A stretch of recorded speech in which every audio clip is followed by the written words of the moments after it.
एक समय की बात है, एक गांव था, सुंदर, शांत और हरे भरे खेतों से भरा हुआ। उसी गांव में एक किसान रहता था, जिसका नाम था भोलाराम। लेकिन गांव वाले उसे मूर्ख भोलाराम कहते थे। उसकी सोच सीमित थी, वह बिना सोचे समझे फैसले करता और अक्सर धोखा खा जाता। लेकिन भोलाराम की एक बेटी थी, सीमा, जो अत्यंत बुद्धिमान और समझदार। भोलाराम के पास 4 बीघा जमीन थी। लेकिन जब भी कोई व्यापारी गांव में आता, भोलाराम अपनी जमीन पर खेती छोड़ किसी झूठे मुनाफे के लालच में लग जाता। कभी कभी कोई जड़ी बूटी वाला उसे सोने की खेती का झांसा देता, तो कभी कोई बिजली से चलने वाली हल बेचने आता। एक बार एक ठग ने भोलाराम को कहा, ये बीज बो दो, इसमें से हीरे निकलेंगे। भोलाराम बिना सोचे समझे खेत में वो बीज बो आया। 3 महीने बाद खेत में सिर्फ जंगली घास उगी थी। सीमा ने देखा और बोली, बाबा, जब तक तुम बिना समझे निवेश करोगे, तब तक नुकसान ही होगा।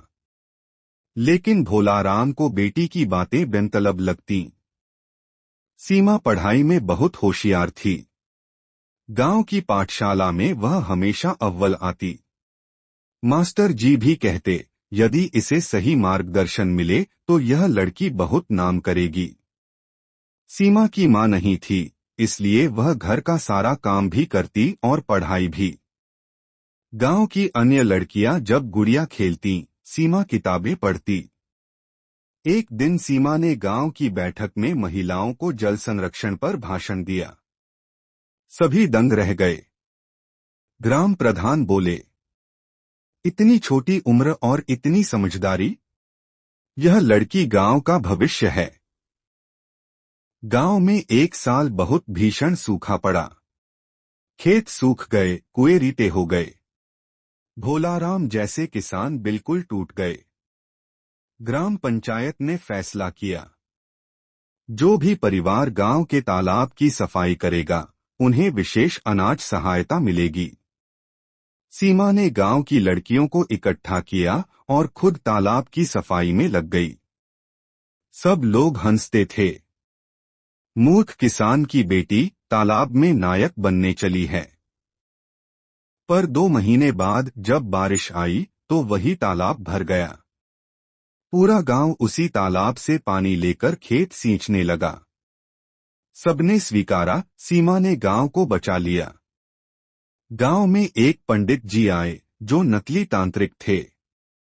उन्होंने घोषणा की, जिसके घर में काली बिल्ली होगी, वहां लक्ष्मी नहीं ठहरती। गांव के लोगों ने अपनी बिल्लियां बाहर निकाल दी। भोलाराम ने भी सीमा से कहा, चल बेटी, हमारी काली बिल्ली को जंगल में छोड़ा। सीमा ने मना किया, बाबा, ये अंधविश्वास है। हमारी बिल्ली ने कभी नुकसान नहीं किया। पर भोलाराम ने जिद पकड़ ली। सीमा ने चुपचाप गांव के स्कूल की लाइब्रेरी से विज्ञान की किताब निकाली और गांव के चौराहे पर